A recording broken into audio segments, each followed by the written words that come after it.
Bonsoir à tous, j'espère que vous allez vraiment tous très bien. Moi, ça va nickel. Donc je vous retrouve pour un débrief très spécial parce que comme vous avez pu le voir, il y a eu le tournoi des destinations qui a commencé hier avec l'Italie, l'Écosse, le Pays de Galles et l'Irlande. Et aujourd'hui, c'était quoi? C'était le crunch France-Angleterre. Voilà le premier match où c'était un des plus importants pour bien commencer le tournoi tout simplement et pour essayer bien de se mettre dans le bain.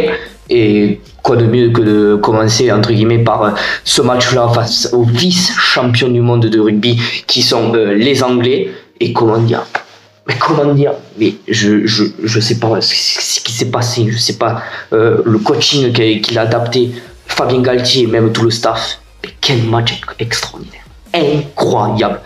Franchement, un match incroyable de la première à la 80e minute. Certes, il y a eu des moments bas, il y a eu des moments où on a douté, c'est normal quand même, où les Anglais ont commencé à mettre leur jeu, ils ont commencé à mettre de la vitesse, de la percussion, mais une première mi-temps extraordinaire.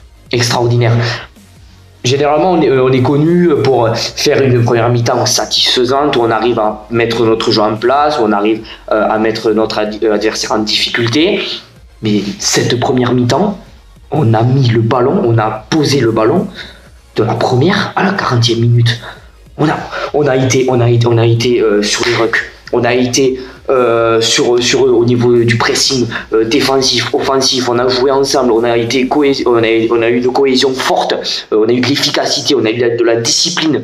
Et ça, en première mi-temps, ça a payé. Même on regardait Eddie Jones, on regardait le jeu anglais, tout simplement, le jeu anglais, les joueurs anglais, ceux qu'ils ont produit comme jeu en première mi-temps, ils s'étaient perdus, ils se remettaient en question, même en touche, ils ont perdu énormément de touches, ils ont pas su mettre leur efficacité comme ils l'ont fait à la Coupe du Monde par exemple.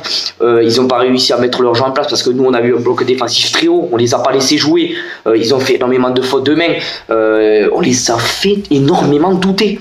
Et de voir cette équipe de France jeune, moi je me suis dit, ils vont pas être adaptés à cette pression-là, ça va être dur pour eux.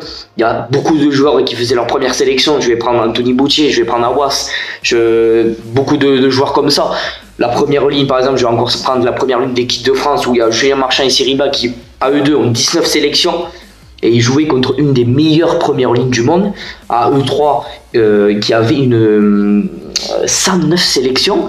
Mais comment vous dire qu'une équipe qui a été mise en finale de l'idée, en finale de Coupe du Monde, ça a été la même aujourd'hui, et de les mettre autant en difficulté, de les mettre autant dans le doute.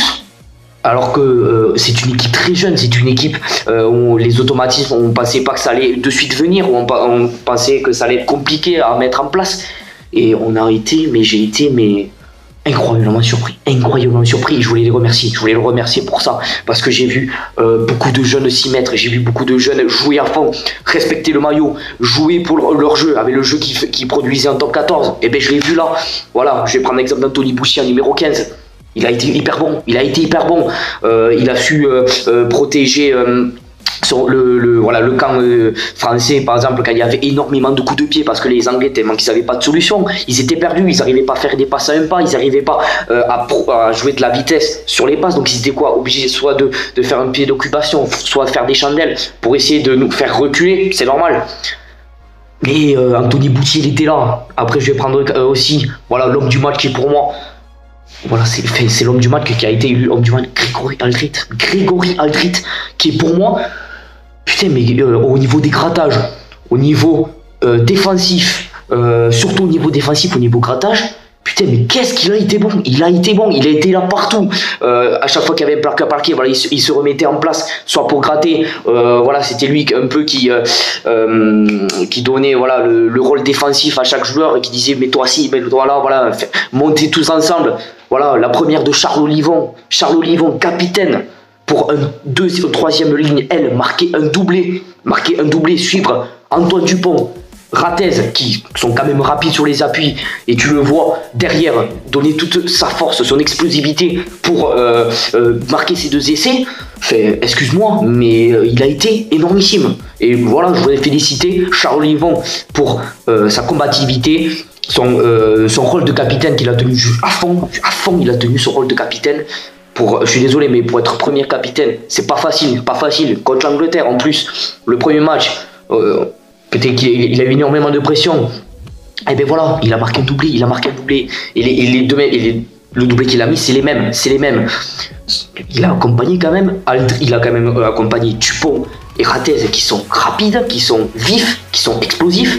Et voilà, lui, il a de suite accompagné parce qu'il a vu que les deux, voilà, par exemple Dupont et Ratez, ils ont trouvé un intervalle, ils ont été vifs. Et bien il les a accompagnés et ça a mis l'essai, ça a créé les occasions extraordinaires. Magnifique.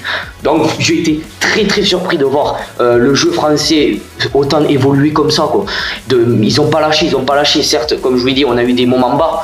Après la 65e, on a laissé le jeu anglais jouer, on en a reculé, ils nous ont fait reculer, pas avec des coups de pied, mais quand ils ont commencé à faire jouer leurs trois quarts, l'ailier, Georges North, je crois. J'ai pas compris pourquoi il est passé, voilà, Ntamak qui rate le premier plaquage, Teddy Thomas qui rate ensuite, Boutier je peux pas lui en vouloir, il était plus rapide, Georges North il était plus rapide que lui à ce moment-là, parce que Anthony Boutier il était à l'arrêt, mais voilà, Teddy Thomas il a raté, ensuite il y a Romain Ntamak qui l'a raté, voilà, mais c'est ça qui a fait revenir les Anglais dans le match. Il restait 10 minutes, c'était long. Après voilà, il y a eu un petit moment de flop aussi dans Dupont qui croyait que c'était terminé. Il tire dans notre but parce qu'il croyait que c'était terminé, mais c'était que la 79e. Donc ça rajoute de la pression, de la tension. Mais on a su rester ensemble, on a su rester solidaires, avec la cohésion qu'il fallait pour battre les vice-champions du monde, quand même du rugby.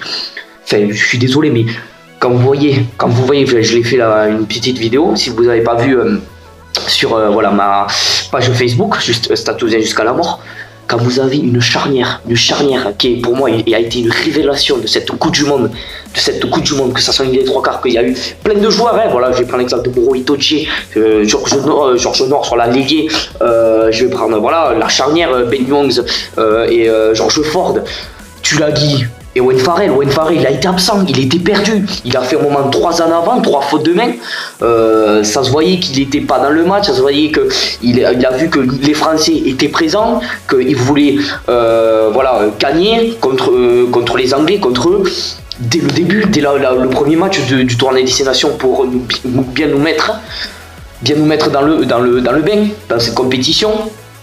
Donc juste ça, voilà, on sait que maintenant les Anglais n'auront pas le grand chelem, c'est normal, ils sont perdus. Nous on peut y croire encore, c'est normal, voilà, premier match, première victoire. On sait que c'est très loin, c'est très très loin encore. Vu les matchs précédents, Pays de Galles, l'Irlande qui a eu beaucoup de difficultés avec l'Écosse, ils ont gagné que 19-12. Ouais, voilà, le Pays de Galles qui ont totalement déroulé avec des pièces maîtresses exceptionnelles au niveau offensif, avec Dan Bigard, avec Williams, avec Alf Penny, ça va, il se connaît par cœur.